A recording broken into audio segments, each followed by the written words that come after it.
रामू एक बहुत ही गरीब किसान था। उसके पास अपनी तो कोई जमीन नहीं थी, परंतु वो किसी के खेतों में काम किया करता था, जिससे कि उसे थोड़ी बहुत तनख्वाह मिल जाती थी और उनके घर का गुजारा चल जाता था। रामू के घर में उसकी बीवी शांति और दो छोटे छोटे बच्चे थे। शांति बहुत ही समझदार औरत थी।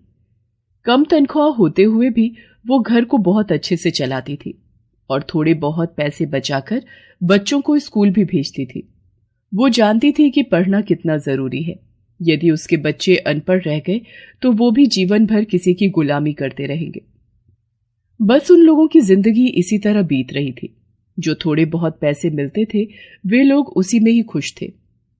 रामू के दोनों बच्चों के स्कूल में काफी दोस्त बन गए थे, इसलिए वो बच्चे अपने दोस्तों के घर भी आते जाते थे। एक दिन दोनों बच्चे अपने दोस्त के घर गए, जिसके पिताजी जमींदार थे। उनका घर काफी बड़ा था और हर सुख सुविधा की चीज वहां पर थी। उस समय गर्मी का मौसम था और स्कूल में गर्मी की छुट्टियां चल रही थी। सोनू और मोनू जैसे ही अपने दोस्त के घर के अंदर घुसे तो वहां पर ठंडक महसूस हुई। उन्हें बहुत अच्छा लगा। अरे वाह, इनके घर में तो कितनी ठंडक है, पर हमारे घर में तो इतनी गर्मी होती है, वहां बैठना भी मुश्किल होता है। अरे ये अमीर लोग हैं, घर में एसी लगा हुआ है, इसीलिए ये घर ठंडा है। अपने दोस्त के घर को देखकर दोनों बच्चे मन ही मन सोचने लगते हैं कि ये लोग कितने खुश नसीब हैं। इनके पास तो सब कुछ है, इतना सुंदर घर और गर्मी से बचने के लिए एसी। दोनों बच्चे अपने दोस्त के घर से वापस आते हैं और आकर अपनी माँ से बताते हैं कि वहां पर उन्हें कितना अच्छा लगा। माँ, उनका घर तो बहुत ही सुंदर है। आपको पता है, हमारे घर में तो इतनी गर्मी होती है, परंतु उनके घर में इतनी ठंड थी, हमारा तो मन ही नहीं कर रहा था वापस आने का। माँ, क्या हम भी घर में एसी नहीं लगवा सकते? हमें कितनी सड़ी गर्मी में यहाँ रहना पड़ता है। अरे बेटा, ऐसा नहीं कहते। वो लोग अमीर लोग हैं, तुम्हारे पिताजी एक गरीब किसान हैं। हम लोग सब चीजें नहीं ले सकते हैं और दूसरों की चीज देखकर ऐसे लालच नहीं करना चाहिए। हमारे पास जो है हमें उसी में खुश रहना चाहिए। तुम लोग ऐसी बातें मत सोचा करो। पर दोनों बच्चों के मन से एसी की ठंडी हवा निकल ही नहीं रही थी। वो तो सोचने लगे कि अब काश हमारे पास भी ऐसा एसी हो, पर गरीब रामू एसी कहाँ से लाता। आए दिन दोनों बच्चे अपने माँ बाप का सिर खाने लगे कि हमें भी एसी चाहिए। माँ, क्या हम भी घर में एसी नहीं लगवा सकते? हमें कितनी सड़ी गर्मी में यहाँ रहना पड़ता है।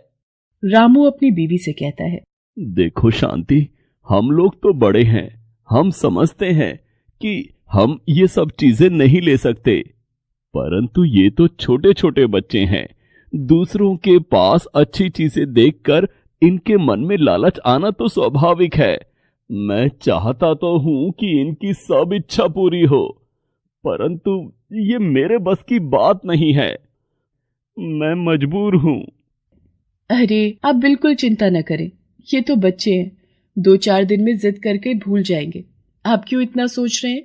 और यदि भगवान ने कभी चाहा तो हमारे पास भी सब कुछ अच्छा होगा। बस आप ज्यादा सोचे नहीं। शांति इस तरह से अपने पति व बच्चों को समझा दिया करती थी। रामू जिसके खेत में काम किया करता था वो काफी पैसे वाला आदमी था, परंतु बहुत ही कंजूस और किसी की भी मदद ना करने वाला। उसके घर में उसके अलावा और कोई नहीं रहता था। उसकी शादी नहीं हुई थी, इसलिए वो अकेला ही लाखों रुपए का मालिक था, परंतु फिर भी कभी किसी की मदद नहीं करता था। इतना पैसा होने के बावजूद भी वो बहुत कंजूस था। एक बार रामू उससे कुछ पैसे उधार मांगने गया तो उसने साफ इनकार कर दिया। देखो भाई, जो काम करते हो उसी के पैसे लिया करो, उधार मांगकर मुझे परेशान मत करो। इसी तरह दिन बीत रहे थे। एक दिन रामू और उसकी बीवी शांति बाजार से कुछ सामान लेकर घर वापस आ रहे थे। तभी उन्होंने देखा कि सामने एक व्यक्ति गाड़ी से टकराकर सड़क पर गिर गया है और उसके पैर से बहुत खून निकल रहा है। लोग उसके आसपास भीड़ जमा किए हुए थे, परंतु कोई उसकी मदद नहीं कर रहा था। रामू ने जैसे ही आगे जाकर देखा तो वो ये देखकर हैरान हो गया कि ये तो उसके मालिक हैं। अरे अरे, ये तो मेरे मालिक हैं। लगता है इनका किसी गाड़ी से एक्सीडेंट हुआ है। कितना खून निकल रहा है। यदि हम इन्हें जल्दी से अस्पताल नहीं ले गए तो इनका बचना मुश्किल है। शांति भी बहुत अच्छे स्वभाव की औरत थी। उन दोनों ने मिलकर जल्दी से एक ऑटो रिक्शा किया और मालिक को उसमें लिटाकर जल्दी से अस्पताल ले गए।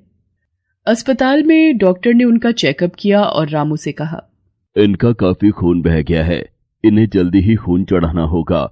यदि आप में से कोई खून दान करेगा तो इनकी जान बचाई जा सकेगी। जी जी जी डॉक्टर साहब, मैं खून देने के लिए तैयार हूं। आप जितना चाहे खून ले लें, परंतु मेरे मालिक की जान बचा लें। डॉक्टर उसको अंदर ले जाते हैं और रामू अपने मालिक के लिए 2 बोतल खून दान दे देता है। तुरंत मालिक को खून चढ़ाया जाता है और कुछ ही घंटे में उन्हें होश आ जाता है। रामू शांति से कहता है, देखो शांति, मालिक का इस दुनिया में कोई नहीं है, इसलिए मुझे नहीं पता कि हमें किसे बताना चाहिए। अब हमारा फर्ज बनता है कि जब तक ये ठीक नहीं हो जाते हम इनका ध्यान रखें। तो तुम घर से कुछ खाना बनाकर इनके लिए ले आओ, मैं यहीं रुका हूं। शांति जल्दी से घर जाती है और घर में जो कुछ थोड़ा बहुत था बनाकर दोनों के लिए खाना अस्पताल ले आती है। मालिक को भी होश आ गया था। डॉक्टर उन्हें बताते हैं कि किस तरह रामू ने अपना खून देकर उनकी जान बचाई है, वरना जिस हालत में उन्हें अस्पताल लाया गया था उनका बच पाना बहुत मुश्किल था। मालिक ये सब सुनकर बहुत शर्मिंदा होते हैं कि उन्होंने रामू के साथ कितना बुरा व्यवहार किया, पर फिर भी उसने अपनी जान की परवाह ना करते हुए की जान बचाई। अगले दिन डॉक्टर उन्हें छुट्टी दे देता है और वे रामू से माफी मांगते हैं। रामू, यदि मैं चाहूं भी तो तुम्हारा एहसान जिंदगी भर नहीं उतार सकता। मेरा तो इस दुनिया में कोई नहीं है, परंतु तुम मेरे अपनों से भी बढ़कर निकले। कोई अपना भी शायद ऐसे समय पर मेरी मदद ना करता।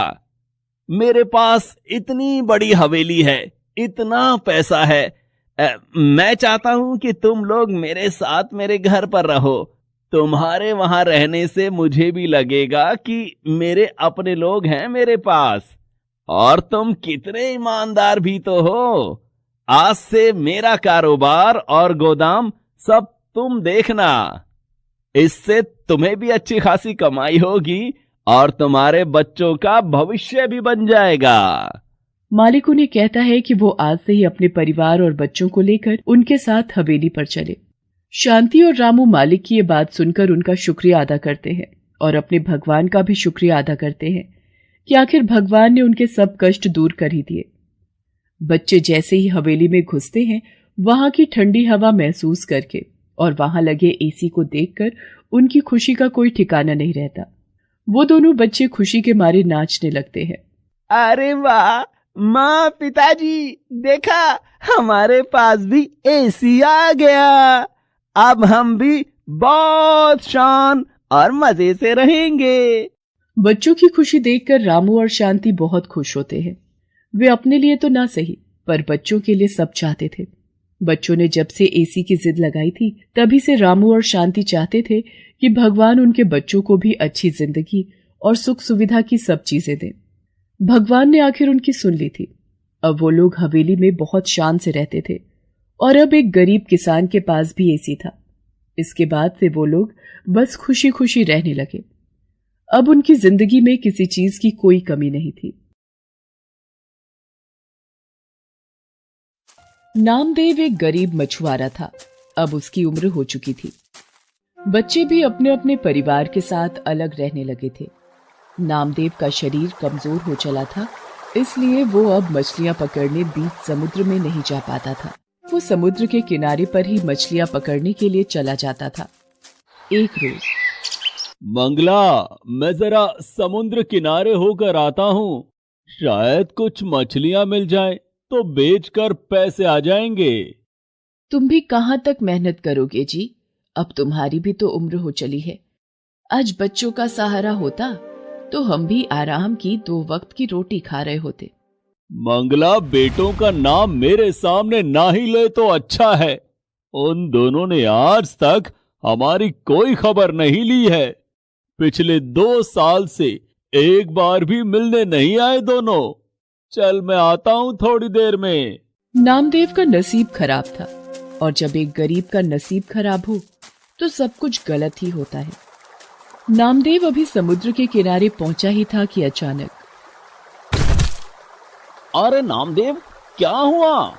लगता है बेहोश हो गया। भाइयों, उठाओ इसे और इसकी झोपड़ी तक ले चलो। क्या हुआ इन्हें? क्या हुआ भैया इनको? पता नहीं, समुद्र के किनारे मछलियां पकड़ते हुए अचानक बेहोश होकर गिर गया। नामदेव को शायद होश आ रहा है। पता नहीं सर्वेश भैया, अचानक आंखों के आगे अंधेरा आया और मैं गिर पड़ा। उसके बाद मुझे कुछ याद नहीं। सुनो जी, तुम आराम करो और अभी कुछ दिन समुद्र किनारे जाने की कोई जरूरत नहीं है। भगवान का लाख लाख शुक्र है कि कुछ नहीं हुआ, तुम ठीक हो। पर मंगला, अगर मैं समुद्र किनारे मछलियां पकड़ने नहीं गया तो हमारा गुजारा कैसे होगा? तुम चिंता मत करो, जब तक तुम ठीक नहीं हो जाते तब तक मैं समुद्र किनारे मछलियां पकड़ने जाऊंगी। पर मंगला, अब तो तुम्हारी भी उम्र हो चली है, कैसे जाओगी? सुनो जी, उम्र भले ही कितनी हो जाए पर इंसान की हिम्मत कभी नहीं बदलती। इंसान का विश्वास वैसे का वैसा ही रहता है जैसा उसने सोचा होता है। एक बार कोशिश कर लेने में क्या जाता है। मैं कल सुबह ही मछलियां पकड़ने समुद्र किनारे जाऊंगी और तुम कुछ दिन आराम करो। मंगला टोकरा और मछली पकड़ने का जाल लेकर समुद्र किनारे निकल पड़ती है। मंगला पूरा दिन जाल लेकर समुद्र किनारे बैठी रहती है, पर उसके जाल में एक भी मछली नहीं फंसती। तभी लाखन नाम का एक मछुआरा वहां आता है। अरे मंगला ताई, जितनी मर्जी कोशिश कर लो, तुम्हारे जाल में मछली नहीं फंसने वाली। ये हम जैसे सालों से मछली पकड़ने वाले मछुआरों का ही काम है, तुम्हारे बस की नहीं है। ताई, घर वापस चली जाओ और जाकर रोटी बनाओ। मंगला निराश होकर घर वापस लौट आती है। नामदेव उसे कहता है, निराश क्यों होती हो मंगला? कोई बात नहीं, आज कई वर्षों बाद तुमने मछली पकड़ने का काम किया है। कल दोबारा कोशिश करना, मुझे पता है तुम इस काम में जरूर सफल होगी। तुम सही कह रहे हो, मैंने हिम्मत नहीं हारी। मैं कल एक बार फिर कोशिश करूंगी। अगले दिन मंगला दोबारा मछली पकड़ने के लिए समुद्र किनारे जाती है। लाखन उसे कहता है, मंगला ताई, दोबारा फिर क्यों आ गई? तुम्हें पता है तुम्हारी अब उम्र नहीं रही, तुम थक जाओगी, पर पूरा दिन मछली तुम्हारे जाल में नहीं आएगी। अरे मैं किसी मछली को छोड़ूंगा तभी तो तुम्हारे जाल में फंसेगी ना। लाखन, तुम मेरे बेटे की उम्र के हो, इसीलिए तुम्हें भी नसीहत दे रही हूं। कभी भी किसी गरीब का मजाक मत उड़ाना। किसी का नसीब बदलते देर नहीं लगती। तुम भी भगवान की बनाई इसी दुनिया में रहते हो और मैं भी। भगवान किसका नसीब कब बदल दें ये वही जानते हैं। मंगला की बात सुनकर लाखन चुप हो जाता है और अपना काम करने लगता है। मंगला इसी कोशिश में थी कि कुछ मछलियां जाल में फंस जाएंगी। बेचारी भूखी प्यासी समुद्र के किनारे जाल डालकर बैठी रही। शाम हो चुकी थी, सब मछुआरे अपने घर जा रहे थे। मंगला निराश होकर लौटने लगती है तभी लगता है कोई मछली फंसी, जाल में हरकत हुई है, देखो तो। अरे हाँ, ये तो सचमुच एक बड़ी मछली फंसी है, जल्दी से इसे बाहर निकालती हूँ। मंगला जाल में एक बड़ी मछली को देखकर बड़ी खुश होती है और उसे जाल से बाहर निकालने लगती है। तभी, मुझे छोड़ दो, मेरे छोटे बच्चे मेरा इंतजार कर रहे होंगे।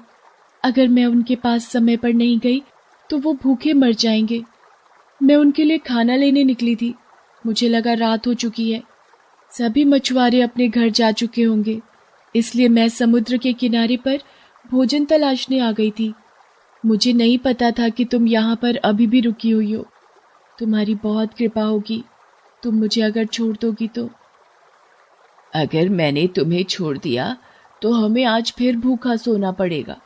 पिछले 3 दिन से मैं समुद्र किनारे पर आती हूँ, पर खाली हाथ ही लौट जाती हूँ। आज बहुत दिनों के बाद तुम मेरी पकड़ में आई हो, पर मैं तुम्हारे साथ भी तो इतनी निर्दयता नहीं कर सकती। मैं तुम्हारे बच्चों की खातिर तुम्हें आजाद करती हूँ। तुम्हारा बहुत बहुत शुक्रिया, तुमने मुझे छोड़ दिया। अब मैं अपने बच्चों के पास जा सकती हूँ। मंगला, तुम बहुत ही दयालु हो, तुम्हारा मन बहुत ही कोमल है। तुमने मुझे छोड़ दिया, मैं भी तुम्हारी मदद करना चाहती हूँ। ये लो मंगला, ये एक जादुई जाल है। तुम इसे जब भी समुद्र में फेंकोगी तो ढेरों मछलियां इस जाल में अपने आप फंस जाया करेंगी। तुम आराम से अपने पति के साथ जीवन यापन करो। मछली मंगला को एक जादुई जाल दे देती है। मंगला वो जाल लेकर घर आ जाती है और सारी बात नामदेव को बताती है। मंगला, तुमने उस मछली के कहने पर उसे छोड़ दिया। पता नहीं ये जाल जादुई है भी या नहीं। सुनो जी, मुझे इससे कोई फर्क नहीं पड़ता कि ये जाल जादुई है या नहीं, पर किसी माँ को अपने बच्चों से जुदा करना वो भी तो सही नहीं था ना। मंगला अगले दिन वो जादुई जाल लेकर समुद्र किनारे जाती है और भगवान का नाम लेकर वो जाल को समुद्र में फेंकती है। अरे मंगला ताई, तुम पिछले एक हफ्ते से जाल को समुद्र में फेंक रही हो, पर तुम्हें पता है तुम्हारे हाथ कुछ नहीं आने वाला। अरे ये क्या, मंगला ताई के जाल में इतनी ढेरों मछलियां, ये कैसे हो सकता है? इतनी मछलियां तो आज तक मेरे जाल में कभी नहीं फंसी। और मंगला ताई ने एक बार ही जाल फेंका और उसी में ढेरों मछलियां आ गई। इसका मतलब वो मछली सच कह रही थी, उसने मुझे ये जादुई जाल दिया था। भगवान, आपका लाख लाख शुक्र है। आज मेरी बहुत कमाई हो जाएगी और आज हम पेट भर भोजन कर सकते हैं। मंगला सारी मछलियों को टोकरी में भरकर बाजार ले जाती है और उस दिन उसकी बहुत कमाई होती है। वो खुशी खुशी घर आती है और नामदेव को सारी बात बताती है। मंगला, आज मैं बहुत खुश हूँ। तुम्हारे नसीब से आज हमें भरपेट भोजन खाने को मिल रहा है। तभी लाखन चोरी चोरी नामदेव और मंगला की सारी बातें सुन लेता है और रात में जब नामदेव और मंगला सो रहे होते हैं, वह जादुई जाल को बदल देता है और उसकी जगह मामूली जाल रख देता है। अब देखता हूँ मंगला ताई कैसे जादुई जाल से मछलियां पकड़ती है। अब ये जादुई जाल मेरा है और समुद्र की सारी मछलियां भी मेरी ही होंगी। अगले दिन मंगला जब जाल को लेकर समुद्र किनारे पहुंचती है तो दोबारा उसके जाल में मछलियां नहीं फंसती। ये देखकर लाखन हंसने लगता है और वो जादुई जाल को समुद्र में फेंकता है। लगता है जादुई जाल ने अपना काम कर दिया। मेरे जाल में बड़ी मछली फंसी है। अरे ये तो बड़ी शार्क है, ये तो मुझे काट रही है। अब मैं कैसे बचूं? कोई मुझे बचाओ, ये शार्क मुझे काट रही है। ये जाल मेरे हाथ से छूट क्यों नहीं रहा है? ये जाल तो मेरे हाथ में उलझता ही जा रहा है। मछली मुझ पर हमला कर रही है। मंगला ताई, ये तुम्हारा ही जादुई जाल है। मैंने कल रात चोरी से बदल दिया था, मुझसे गलती हो गई। मंगला ताई, बचाओ मुझे। मंगला लाखन के हाथ में उलझा जाल जैसे ही हटाती है, शार्क मछली वापस पानी में चली जाती है। मंगला ताई, ये लो तुम्हारा जादुई जाल। ये तुम्हारे ही नसीब का है। मैंने बेईमानी करके इसे तुमसे छीनने की कोशिश की, पर आज मुझे इसका सबक मिल गया है। चोरी करने की वजह से आज मेरी जान भी जा सकती थी। मुझे माफ करना मंगला ताई। आज के बाद मैं किसी का भी मजाक नहीं उड़ाऊंगा और ना ही कभी किसी की चीज पर कब्जा करने की सोचूंगा। कोई बात नहीं लाखन, सुबह का भूला यदि शाम को घर वापस लौट आए तो उसे भूला नहीं कहते। तुम्हें अपनी गलती का एहसास हुआ, इस बात की मुझे खुशी है। धीरे धीरे नामदेव और मंगला बहुत पैसे वाले बन जाते हैं। ये बात जब उनके बेटों को पता चलती है तो वो उन्हें अपने साथ ले जाने के लिए आते हैं, पर मंगला और नामदेव उनके साथ जाने के लिए मना कर देते हैं और दोनों पति पत्नी एक दूसरे के साथ खुशी खुशी अपना जीवन गुजारने लगते हैं। Please subscribe this channel.